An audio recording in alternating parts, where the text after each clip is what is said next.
In 1983, Lionel Richie went to a Prince concert in Los Angeles. He sat in the audience and watched the stage, but the show that stopped him cold wasn't Prince. It was a 2-year-old girl playing a tambourine in the corner of the stage. He didn't know her name. He didn't know her family. He had no idea that the next time he saw her, he would make a decision that would change both their lives forever. By 1983, Lionel Richie had spent the better part of 2 decades organizing his life around a single priority. The music had come first, in the Commodore's years, in the Motown years, and the solo years that were still in their early stages, in the recording sessions and the tours and the writing sessions and the professional relationships and all the accumulated machinery of a career that had produced some of the most commercially successful popular music of the previous decade. He had been, by his own description, completely focused on the work, on songwriting and the business and the touring, on the construction and maintenance of a career that had required everything he had and had received everything he had in return. His marriage to Brenda Harvey was in its 8th year. They did not yet have children. The career was the center of the life, and the life was organized around the career. He attended the Prince concert the way successful music industry professionals attend each other's events, with professional interest and personal pleasure, the specific combination of a person who loves music and also understands the industry context that surrounds it. Prince, in 1983, was in the middle of the creative period that would produce Purple Rain the following year, was already demonstrating the particular quality of his genius that made him impossible to categorize and therefore impossible to ignore. The show was extraordinary by any standard available for comparison, and Lionel was watching it with the attention of someone who knew enough to understand exactly what he was seeing. And then he stopped watching Prince. At the edge of the stage, in the specific peripheral zone where the main performance happens and the supporting musicians exist in a secondary light, a 2-year-old girl was playing a tambourine. She was small enough that her presence on the stage was almost improbable, a toddler in the company of professional musicians, moving with the particular unself-consciousness of a very young child who has no awareness of being observed and therefore no performance anxiety, and therefore no barrier between whatever she was feeling and what appeared on her face. She was playing the tambourine with the focused seriousness that very young children bring to whatever they are doing, completely absorbed, completely present, completely unconcerned with the spectacle of which she was a small part. Lionel watched her. He would later say in the interview with HuffPost that remains one of the most complete tellings of this story, that the discovery that evening was not Prince. The discovery was that there was a 2-year-old on stage with Prince playing a tambourine. He said this not as a joke or a diminishment of what Prince was doing that night, but as an accurate description of where his attention went and stayed, on the small figure at the edge of the stage, on the tambourine, on whatever it was about the sight of a 2-year-old in that specific context that reached him in the way it reached him and would not let him go. He went backstage after the show. This was standard, the professional social world of the music industry in Los Angeles in 1983 was a network of overlapping relationships and mutual acknowledgments, and going backstage after a concert of this significance was the natural thing for someone in Lionel's position to do. He played with the toddler for a few minutes, the brief, easy interaction of an adult with a young child in a social setting, the kind of encounter that happens constantly in environments where families and professional life overlap, that usually ends and is forgotten. He learned that she was Nicole Camille Escovedo. He learned that her father was Peter Michael Escovedo, a musician who had worked briefly in Lionel's orbit, a connection that made the meeting less random and more situated in the specific interlocking world of Los Angeles music professionals. He learned that her mother was Karen Moss, an assistant to Peter's sister, Sheila E., whose own career was being built at that moment around her collaboration with Prince. Then he went home, and, as he told it, he never thought about it again.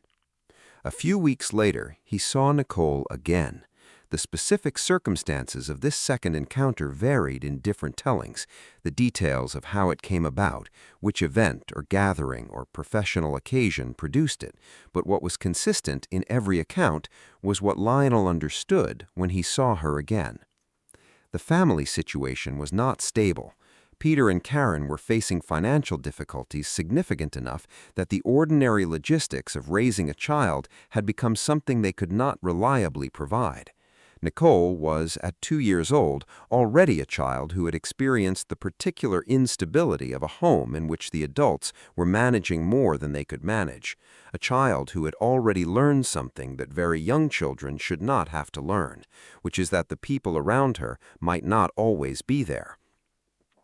Lionel looked at Nicole and felt something that he could not have articulated in advance and could only describe in retrospect, in the language that becomes available after the thing has happened and you have had time to understand what it was.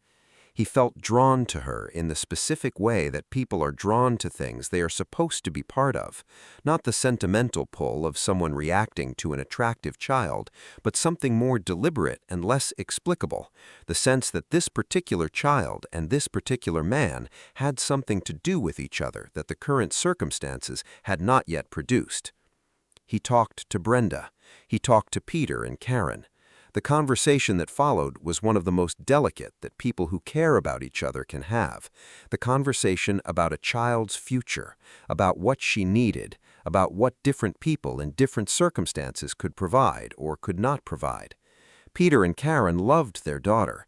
This was not a situation of indifference or abandonment in the sense that word usually carries. It was a situation of limitation, of people who could see clearly what their child needed and could see equally clearly that what she needed was beyond what they currently had the means to give her. The decision that was reached was the hardest kind, not the decision made from not caring, but the decision made from caring so much that the needs of the child were placed above the desire of the parent to keep her.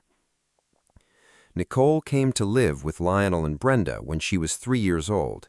She came as a child who had already, in 3 years of life, accumulated a particular kind of knowledge, the knowledge of impermanence, of arrivals and departures, of the unreliability of the continuity that most children take completely for granted.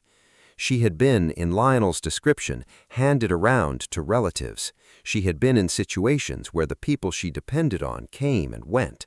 She had developed, as children in these situations develop, the specific wariness of someone for whom trust has not yet been established as the default condition of relationships with adults. Lionel understood this. He looked at her and said the thing that needed to be said. The thing that would either be true or false, that would either be kept or broken, that had to be said before anything else could happen. I'm never going to leave you. It was not a guarantee he could make with complete certainty about every detail of what the future held. It was a statement of intent, a commitment of priority, a promise that whatever else happened, whatever tours and recording sessions and professional obligations made claims on his time and attention, this child was going to know that the person who said that was going to keep saying it by the evidence of returning. She did not believe him. Lionel has said this with the directness of someone who is not embarrassed by the fact that Nicole, who had every reason not to trust the permanence of adult commitments, looked at what he said and withheld the belief that it deserved, because belief was something she had learned to extend carefully with evidence rather than on faith. She had been given reason not to believe, and she applied that reason, and Lionel accepted this as the appropriate response to the situation rather than something to be argued against or overcome through insistence.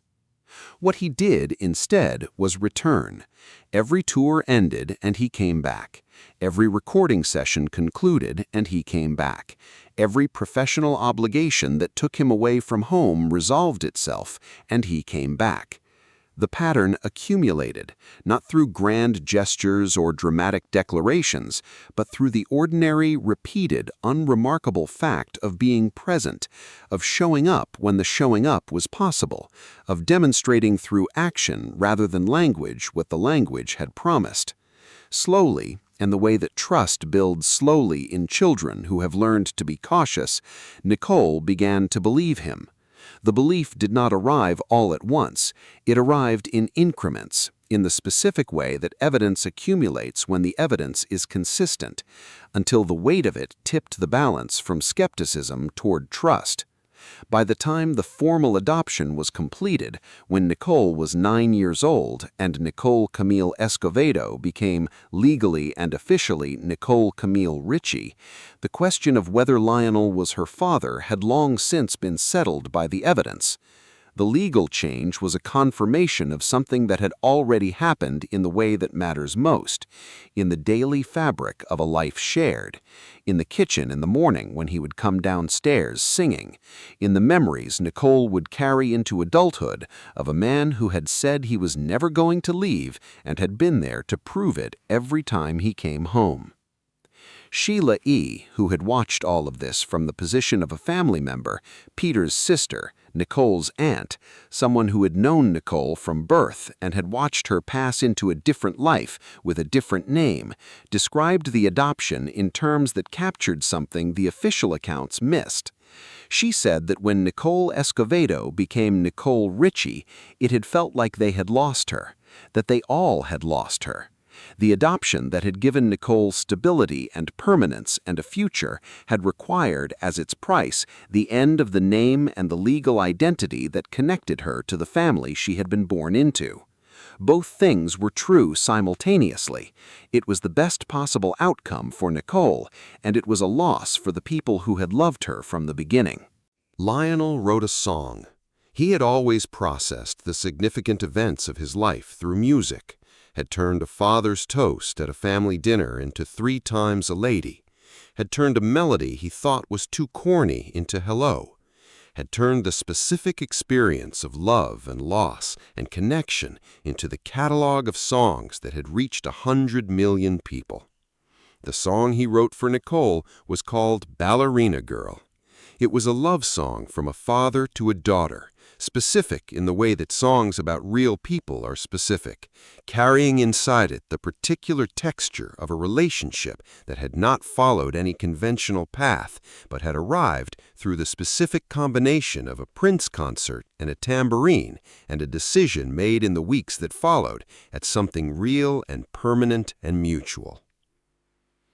Nicole Richie is 44 years old. She has 2 children of her own, Harlow and Sparrow, with her husband Joel Madden. She has been, in the years since the reality television that made her famous, a person who has navigated the specific complications of growing up as a famous person's child in public, with the additional layer of an adoption story that the public did not fully understand and that she has always told on her own terms, in her own time. She has reconnected with her biological parents. She has made room in her life for the complexity of having been loved by more people than the official record of a family contains.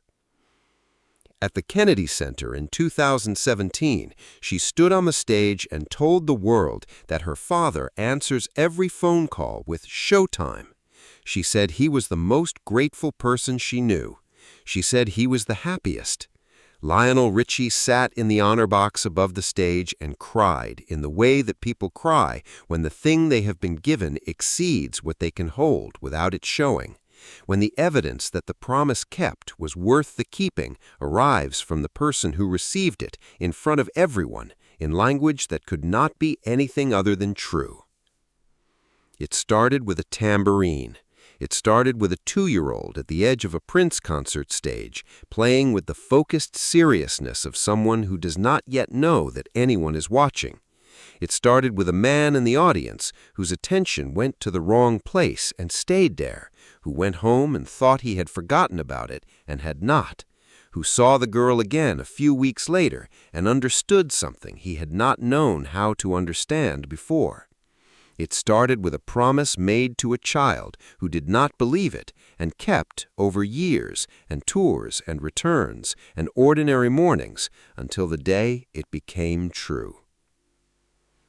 If this story moved you, make sure to subscribe and hit the like button. Share this with someone who knows that family is made of choices as much as biology. because sometimes the most important thing a person can do is sit in an audience, see something in the corner of the stage, and refuse to look away. Leave a comment below. Do you have a story about a moment that changed your life before you knew it was changing? And don't forget to ring the notification bell for more stories from the life of Lionel Richie, the ones that happen not on stages, but in the audience, not in the spotlight, but at the edges of it, where the most important things sometimes begin.